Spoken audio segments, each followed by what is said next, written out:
who starts, who sits, and how to become the greatest of all time. This is the Fantasy G.O.A.T. Week 7 is in the books. Week 8 is officially here. Welcome to the Fantasy G.O.A.T. Glad to have you with us. Jason Feinberg, Mike Davis here. Jason, lots to get into today. Coming up, Dr. Natwa joins us to break down those critical injuries to Chris Godwin and Mike Evans. Plus, Ian Ritchie from Full Time Fantasy shares his insight on the top waiver wire adds. Also, a GOAT lineup update. I put a major beatdown on Jason this week. Finally. And of course, we got a great GOAT cast with the one and only Sam Argier. But first, we start with a game of this or that. So, Jason, let's kick this off with KC and their wide receiver tandem, their new tandem. Would you rather have newest trade addition DeAndre Hopkins coming from Tennessee or Xavier Worthy, the rookie wide receiver? I'll probably go with Hopkins, even though he's been injured. It might be one of those Devontae Adams type situations where all of a sudden he gets a lot better and a lot healthier now that he has Patrick Mahomes throwing him the ball. Yeah. Plus his catch radius is superb. Insane. So even though he has lost a step, a little slower, a little older, I still got excited to grab him. I'm not excited about grabbing Worthy off the waiver wire if he ever's on it. Yes, Yeah. Worthy, listen, broke the record for the 40 in the combine, but he's really a one-trick pony still as a rookie wide receiver, whereas DeAndre, he really, as you mentioned, the catch radius, he almost boxes out DBs, kind of like how Mike Evans does, you know, being just a bigger, more physical wide receiver. And this is the first time, listen, he played with Deshaun Watson, he played with Kyler Murray, but now he's playing with Patrick Mahomes, so I'm excited about that. But his production, he had 2 weeks under 2 points, so he's got to get this production going right now. For sure. All right, so next one, we got an interesting one here. Devontae Adams or Garrett Wilson,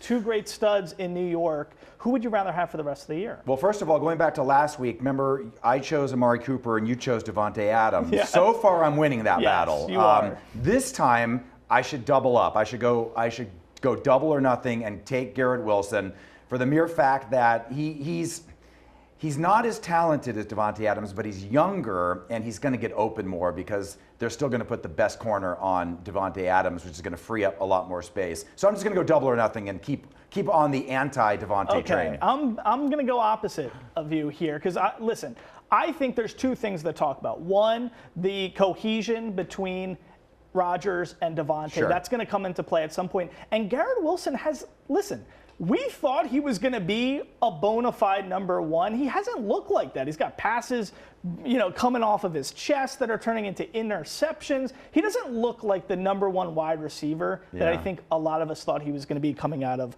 Ohio State. Someone mentioned that he's so skinny Yeah. that that's why the ball just bounced off of him. He has a Todd Pinkston. No meat. He has a Todd Pinkston look. All right. Last one here in livestock, this or that. The running back by committee situation in Washington, Austin Eckler or Brian Robinson?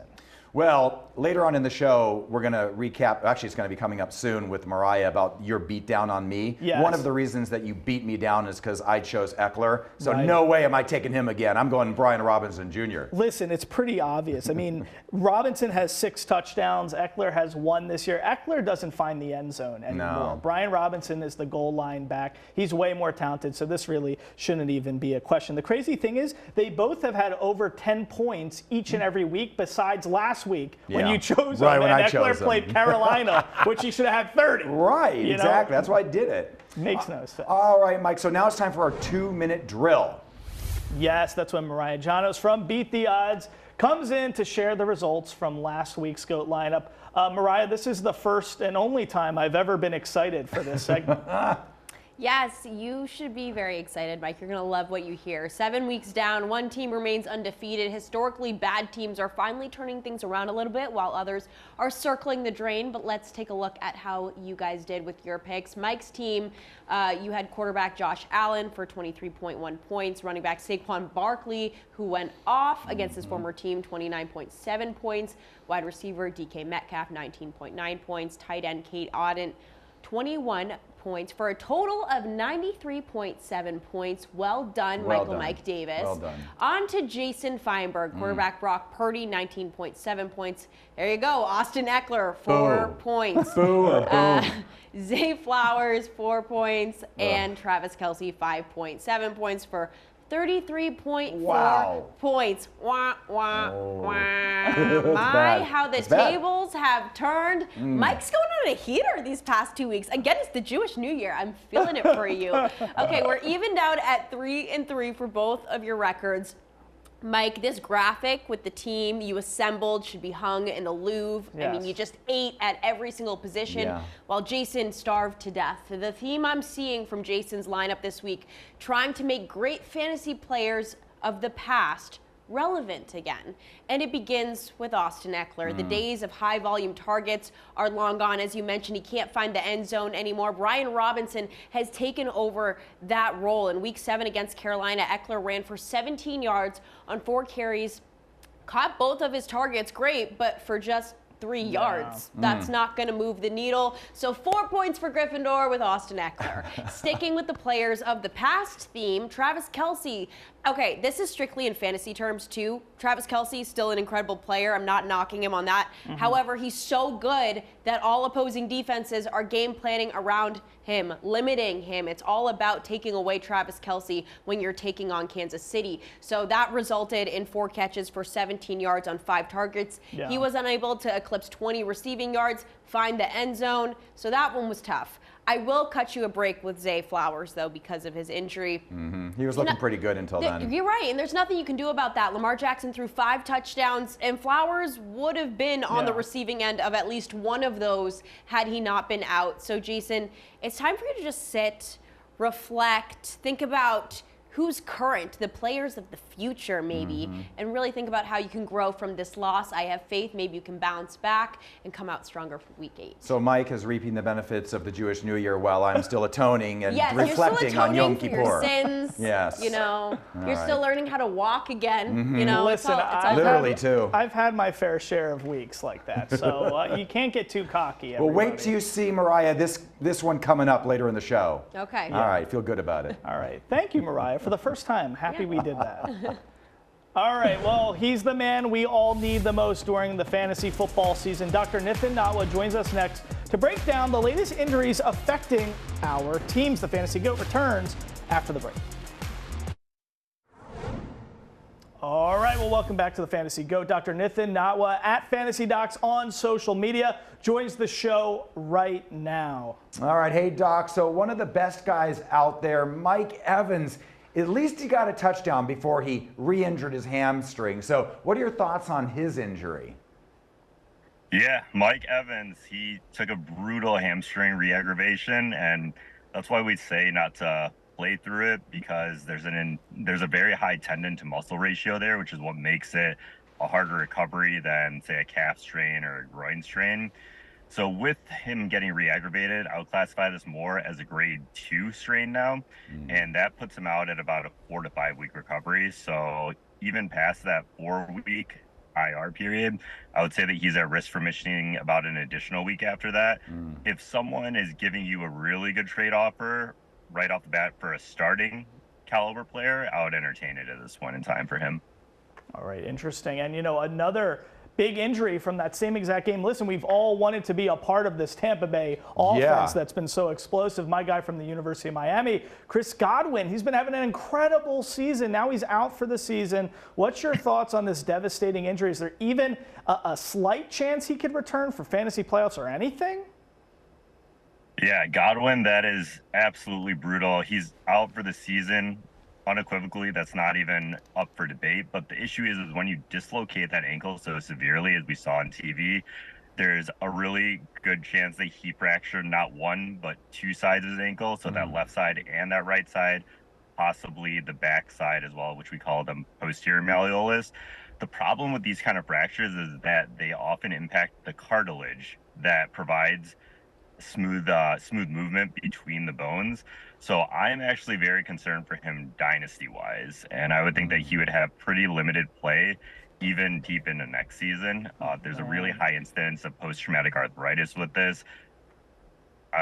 it's unfortunate to say because I do really think Godwin is an elite level player. He was having an all career type season, but in terms of pure output purposes, this is concerning for me. Wow, Yeah, that's such a shame. Yeah, it really is. All the players that were like number 1, number 2, off to a great record-breaking season, and a lot of them are going down. Jaden Daniels. Now this guy is a slender guy. He's a slender dude, and he has also had rib injuries in the past. Off to a great start. How is it with that rib injury? Sounds like he'll be back a little bit sooner than some of the other guys that are out. Yeah.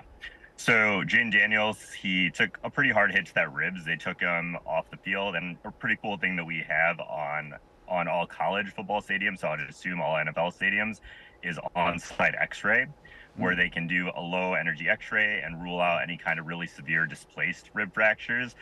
But rib fractures are pretty hard to read on X-rays. So what they do to confirm it, which is what they talked about, that advanced testing that they're getting done, is almost certainly a CT scan. And a CT scan shows us definitively of whether or not there's a fracture, or shows if there's inflammation indicating a bone bruise. And with all that, they got all the imaging. They said that he's week to week, so he might have a very not small, not displaced fracture or pretty severe bone bruise. It's all a pain tolerance thing. You can play through rib fractures, as we've seen with Kamara, and bone bruises are absolutely just a pain tolerance thing. I think with how driven and motivated Jaden Daniels is, he likely misses this week because we don't really want him going out there with his throwing motion significantly restricted, but he should be back by next week. All right. Cool. Interesting stuff. I feel like we're putting Dr. Nathan Notwood to work even more than last year. Oh, yeah. Like, I mean, this is a busy year with injuries. Not It's even a halfway done either. Violent game, exactly. All right, Doc, thanks so much. Go follow @FantasyDocs on social for all the latest and up-to-date fantasy injury news and advice. He's great at putting it out right when you need it. Thanks so much, Dr. Notwood. Good luck in your leagues this week. We'll see you next time. Thank you. All right, when we come back, it's waiver wire time. Ian Ritchie has the latest and greatest ads for Week 8. Stick around. Well, it's the weekly opportunity to make your roster better, the waiver wire. Here to help us out is Ian Ritchie from Full Time Fantasy. Ian, good to see you, man. Yeah, all right, Ian. So who is the first guy we need to add this week? You know, this week is a really interesting week for free agency because of injuries and because of some trades. G.O.A.T is going to be a big beneficiary in Tampa Bay because of injury. We all saw Mike Evans go down with a hamstring injury. We saw Godwin go down with a leg injury. Godwin's out for the season. Evans out until week 12. The most consistent guy that Mayfield can throw the ball is now G.O.A.T. He's a tight end at the University of Washington. He immediately benefited this week in game with 8 catches for 100 yards. And there might be some action for some of the Tampa Bay wide receivers, but they'll be inconsistent. The consistent player and winner in this will be G.O.A.T. And so I strongly suggest picking up G.O.A.T. as a great tight end option for you. Wish my name was G.O.A.T. It's a cool name. Yeah. All right, next guy. Who do you have filling the hole, the void for D-Hop? We think the big winner for targets and receptions in Tennessee is going to be Tyler Boyd. Tyler Boyd had 5 targets this last week. But what's interesting is Brian Callahan, the head coach at Tennessee, came from Cincinnati. And the guy he brought over from Cincinnati was a guy he trusted and likes, Tyler Boyd. So we see a nice little relationship there that helps us believe that Tyler Boyd's going to be the one that really benefits in in Tennessee from the exit of D-Hop. Interesting. Okay. Lastly, Ian, who do you got for us? We should be looking at Cedric Tillman. With Deshaun Watson going down, it actually helps the offense quite a bit. And so that's one factor. We think that Dorian Thompson-Robinson coming in there will really help the offense, or Jameis Winston will really help the offense. They'll throw downfield a lot more than Deshaun Watson did. And the trading of Amari Cooper to Buffalo really opens up a spot for the second-year player out of Tennessee, Cedric Tillman. He ended up with 12 targets this week. He was the big beneficiary. Elijah Moore's in the doghouse right now there in Cleveland. So we think Tillman is a good guy to pick up right now and is going to see a lot of increased targets in the next few weeks. You read Ian's mind, Jason. Yeah, I picked up Tillman, Ian. Good advice. We appreciate that. Yeah. All right, great stuff there, Ian. Go check out Full Time Fantasy for more on that. Next, we got Sam with a look at our Week 8 fantasy weather outlook. Well, Mike, it is spooky season, and the weather just slightly scary for a couple of the outdoor games. I'll show you where the wettest game will be played and also the coldest game, all coming up in your Week 8 GOAT-cast. All right, welcome back to Fantasy GOAT, everybody. It's time for a look at the biggest impacts the weather will play in fantasy matchups this week. And here for our GOAT cast is Sam Argier. Sam, what's going on? Well, Jason, Mike, we're not sleepless in Seattle this weekend. We are soggy in Seattle. Not a huge surprise here. The wettest game this weekend will be up in Seattle. A big game against Buffalo, so that could certainly play a part in the game action. Maybe the running game will be leaned on a little bit more than the passing game. Coldest game will be Monday night in Pittsburgh, and then Florida hosting 3 games all at the same time on Sunday late morning, early afternoon, depending on your time zone. All 3 home teams in Florida will be at home. So let's dive into that forecast. This is what the weather map will be looking like as we head into Sunday late morning, early afternoon, again, depending on your time zone. Look at those temperatures. Tampa, Jacksonville, and Miami all hosting kickoff at 1 p.m. Eastern, 10 a.m. Pacific. Will be in the 80s. Now we head farther north, Cincinnati, Cleveland, and New England all hosting as well. Noticeably cooler to the north we go with mid to low 50s. And then there's that wettest game this weekend. Seattle taking on Buffalo. It's going to be wet and windy, so I think that could certainly have a part in the action on the field at 55 degrees at Lumen Field, which is, of course, outdoors in Seattle.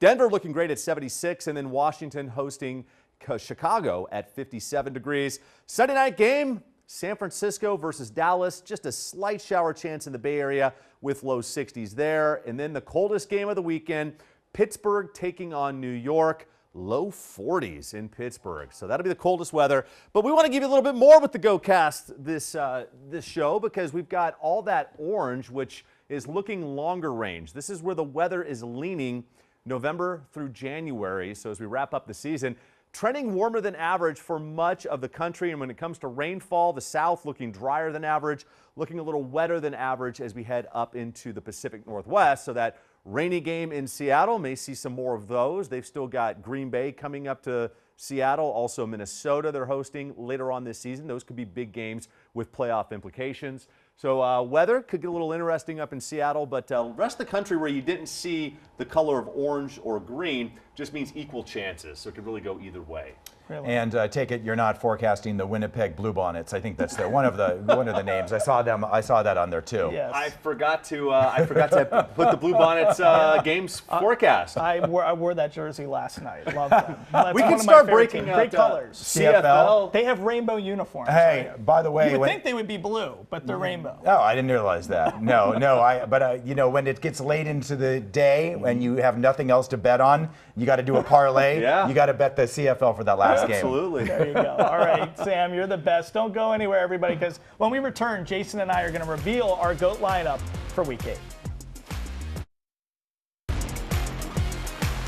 This is the Fantasy GOAT. All right, welcome back, kids. Kids, that's a baby goat, Jason. Sure, I always sure. like to say that. Well, it's Yes. GOAT lineup time. It's all tied up here between Jason and I, 3-3. Jason, we're going to go over, of course, just how this works head-to-head. So everybody who's new tuning in, each week, Jason and I, we go head-to-head in standard scoring format. We select one quarterback, one running back, one wide receiver, and lastly, one tight end. But the catch is we can only use a player one time a year, so it brings a little bit of that survivor style element into this. So Jason, let's see, we're both 3-3. Who are you riding with in Week 8? You told Mariah it was going to be kind of interesting. Well, yeah, we'll see. Well, first of all, I just want to say that nobody on my lineup is from the Winnipeg Blue Bombers. Oh, it's the Bombers. I think I might have said Blue Bonnets. Okay, gotcha. Which is cute. But anyway, all right. So I'm doing one of those quarterback wide receiver combos to try to get double points. Tua's back for Miami. Yes. He is fired up, and even more fired up is Tyreek Hill, who's even said, start me, baby, start me. I'm even more fired up than all of them because I have Tyreek Hill in like 3 leagues. I need him to go off. Exactly, So and I hope have he him does. too. Me too. And then, I mean, look, Kareem Hunt has been doing great since he's been back, and they're playing Vegas, so the defense isn't that stout. So I can see a good game for Kareem Hunt. And then just kind of rolling with a bye week, coming back from a bye week, Cole Kmet for Chicago. Had that good game before. Yeah, in London. In London, yeah. So I think he can keep it up. And I think they have a pretty easy matchup. So it's amazing how many people he has to throw to. I mean, Caleb. Yeah, Kmet, he really does. But he's a big target. He's like 6'6". Yeah, it's always good for a rookie quarterback. All right, so a good lineup there. I still can't believe even Tua is suiting up, but good for him. We're hoping him the best of health, and let's see Waddle, and he'll do some more stuff. But Jason, this is who I'm riding with. It's kind of interesting. This is interesting. Okay, so here's my philosophy here. We're both 3-3. Okay. New York, okay, this is do or die. If they can't beat New England, then the season's over. They already made the trade for Devontae. They're going all in. They fired their coach. They took their offensive coordinator who was making the play calls. They took him off play calling, Nathaniel Hackett. It's do or die for Aaron Rodgers and New York. So I'm figuring New England's got one win. I'm just going to go all out on everything New York. Yeah. Aaron Rodgers at quarterback, Breece Hall at running back, who's starting to show signs of why you would take him #1 overall, because he didn't look like that for most of the year. Right. Devontae Adams, I was trying to decide if I was going to go with him or Garrett Wilson, but I think Aaron and Devontae need to make something happen this week. They need to show everybody why they pulled the trigger on this trade. Woody Johnson, the owner, is going to want to see it. And lastly, I went with Tyler Conklin, who you've played him, but I haven't played him yet. Yeah, no, that's an interesting strategy. It could be that there's too many mouths to feed on one team. Right. But I'm kind of doing the same thing and in the same division for the same reason. Right. Miami needs to win. Yes. And this is a get-right game with Tua back. So I went with at least 2 of the 4. Yeah, I was probably going to go that way if you didn't. So we'll see. But if any week I want you to beat me, it's this week, because I need Tyreek Hill to show up finally. I know there's a lot of times where we play head-to-head, and I was like, it's okay if he beats me, because I'll reap the benefits in my other leagues. Exactly. Yeah. All right, Jason, good luck this week at home. Good luck to everybody. We'll see you next time here on the Fantasy Go.